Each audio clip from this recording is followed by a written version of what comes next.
Bonjour à tous, aujourd'hui je suis en compagnie de Franck Moalik qui est chef cuisinier au lycée Saint-Vincent-Providence à Rennes mais qui fait également partie du groupe Ensemble. Bonjour Franck. Bonjour. Donc qu'allez-vous nous faire aujourd'hui? Alors aujourd'hui on va partir sur une tarte tatin apéritive estivale donc, qui sera parfaite pour un petit apéro entre amis. On va faire une recette pour 4 personnes. Bah ça me va, 4 écoutez. petites tartelettes. Ça me va, bah parfait. Bah, quels sont les ingrédients requis pour cette Alors recette? on va avoir besoin donc, de tomates cerises, de pâte feuilletée, un peu de roquette, un peu de basilic.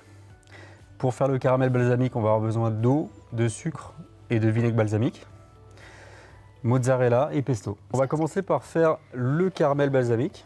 On va verser notre sucre dans la casserole, ainsi que l'eau. Ok, Donc je vais démarrer le caramel avec l'eau et le sucre. Et une fois qu'il sera bien bruni, bien caramélisé, on va le déglacer avec le vinaigre balsamique. Et est-ce que tous les ingrédients que vous nous avez présentés là sont essentiels pour cette recette? On peut se passer de certains ingrédients? Alors on peut pas se passer forcément de la tomate, étant donné que c'est une tarte tatin tomate. Oui. Ni du pesto, ni de la mozzarella. Par contre, en termes de moi j'aime bien la roquette, donc j'aime bien en mettre. Après, chacun a ses goûts, donc on peut aussi faire un petit peu comme on veut, quoi. Donc peut-être pour nos auditeurs qui n'aimeraient pas la roquette, que conseillerez-vous comme ingrédient ou même comme accompagnement avec cette tarte? Ça peut être juste du basilic ou de la mâche, Oui. tout simplement, ou ceux qui n'aiment pas vraiment la verdure, juste se contenter du pesto et de la mozzarella. Ok. Donc là, on voit qu'il commence à cuire le caramel. En attendant, ce qu'on peut faire, c'est piquer notre pâte feuilletée. Oui. Étant donné que la pâte feuilletée, c'est une pâte qui a tendance à gonfler à la cuisson. C'est pas forcément ce qu'on veut pour cette recette-là. Donc ce que je vais faire, c'est que je vais venir piquer ma pâte. Et c'est grave si on pique pas la pâte ou ça va juste faire quelque chose C'est de... juste que ça va gonfler, ça va gonfler, du coup on n'aura pas un beau visuel à la fin. Oui. Voilà. Comme quoi c'est très important le visuel comme en pâtisserie mais aussi en cuisine. Donc là on va avoir un caramel qui va commencer à brunir. Voilà. Il va commencer à être coloré. Alors là il faut faire attention parce que quand on déglace le caramel, il faut faire attention aux projections surtout. Donc là il est bien. Donc là j'éteins et je vais venir. Combien de temps dure cette recette à peu près? Alors concrètement, la recette en elle-même va durer entre, tout dépend de la vitesse de chacun, mais entre Oui. 5 à 10 minutes, 10 minutes maximum. Ah ouais? Normalement, avant de passer au four, 10 minutes, je pense que c'est bien. Bah, c'est assez rapide, écoutez. Et combien de temps le temps de cuisson? Alors c'est entre 12 et 15 minutes, à Oui. 180 degrés, donc ce qui équivaut à peu près à un thermostat 5. Voilà, donc le caramel est fait, on va le laisser refroidir tranquillement. En attendant, avec un emporte-pièce, on va venir découper notre pâte. Mais cette recette est très rapide, est-ce que ça nécessite beaucoup de technique? Non, justement, c'est une recette qui est adaptée en fait à toute personne, même des personnes qui ne cuisinent pas trop. Donc c'est l'avantage. Et c'est une recette qui peut servir d'entrée, qui peut servir d'apéritif, qui peut servir en toute situation. Eh bien effectivement, c'est une recette très pratique car elle est non seulement courte mais aussi facile à faire. Alors maintenant, on va disposer nos moules sur une plaque à pâtisserie ou à la maison. Si vous n'avez pas le plaque à pâtisserie, généralement le lèche-frite du four fait très bien l'affaire. Parce qu'en fait, c'est une recette, comme la tomate va rendre beaucoup de jus, ça risque de déborder un petit peu dans la plaque. Oui, il faut faire Il attention. faut faire attention, voilà. Donc là, j'ai mis les moules. Je vais verser mon caramel balsamique, voilà, à peu près comme ça, de façon à ce que ça recouvre une bonne partie du moule. Pas trop en mettre quand même, sinon ça risque de déborder la cuisson. Ensuite, nous allons disposer nos tomates cerises. Donc là, j'ai fait le choix de prendre 2 couleurs. Après, tout dépend de chacun, ça peut être que des rouges, que des jaunes. J'ai décidé de faire un panaché. Donc, on met à peu près une dizaine de tomates dans chaque moule. Voilà, en essayant de faire des intervalles jaunes, rouges.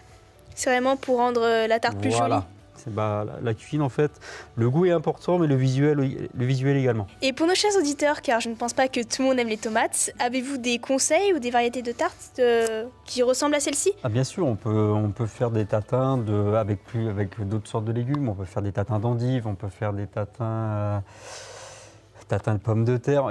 C'est tous les légumes à condition. Alors, la tomate déjà est un fruit légume très juteux. Oui. Voilà, il faut éviter quand même d'avoir des légumes qui recrachent trop de jus. Et après avoir disposé les tomates... Une fois qu'on a disposé les tomates, on va prendre notre pesto. Voilà, c'est un pesto que vous allez trouver partout en grande surface à un prix pas excessif. Et l'avantage, c'est que d'acheter un pot, on peut s'en servir pour faire des pâtes, pour faire plein de choses. Les petites boîtes de pesto, vous les trouvez à 2-3 euros. Oui. Ça peut avoir des variantes pour faire des pâtes, pour faire n'importe quoi. Et vous avez aussi le caramel balsamique. Alors pour ceux qui craignent un peu de se brûler ou n'importe quoi, il existe un produit, le velours balsamique de chez Maille, que moi personnellement j'utilise aussi à la maison pour assaisonner mes salades, tout ce genre de choses. Et c'est un produit, je crois que la petite bouteille de 40 centilitres coûte à peine 5 euros. Eh bien, écoutez, c'est assez raisonnable et c'est très bien pour les étudiants qui essaient de faire des économies, car malheureusement, les choses sont de plus en plus chères aujourd'hui. Et d'ailleurs, si vous êtes intéressé par d'autres recettes sur notre compte, nous avons la recette du brownie et des madeleines sur Radio Saint-Vincent. Ensuite, je prends ma mozzarella râpée. Après, ça peut très bien aussi être des mozzarella billes. On appelle ça des mozzarella cerises également. Voilà. Donc le dosage du pesto ou de la mozzarella, ça dépend des goûts en fait. Voilà, ça dépend des goûts. Après, il faut quand même rester raisonnable. Parce qu'il ne faut pas oublier qu'il faut refermer avec la pâte. Donc il faut quand même laisser de la place à la pâte. Et ensuite, on va venir les recouvrir avec les pâtes qu'on a au préalable découpées. Oui, ok. Et y a-t-il autre chose à faire après avoir placé la pâte? C'est fini. Ok, voilà. Bah, c'était très rapide effectivement. On essaye de la recouvrir jusque dans les bords, parce qu'à la cuisson, elle va avoir tendance à gonfler et à se rétracter légèrement. Oui. Eh bien, ça m'a l'air parfait. Et maintenant, nous allons enfourner tout ça au four. Ok.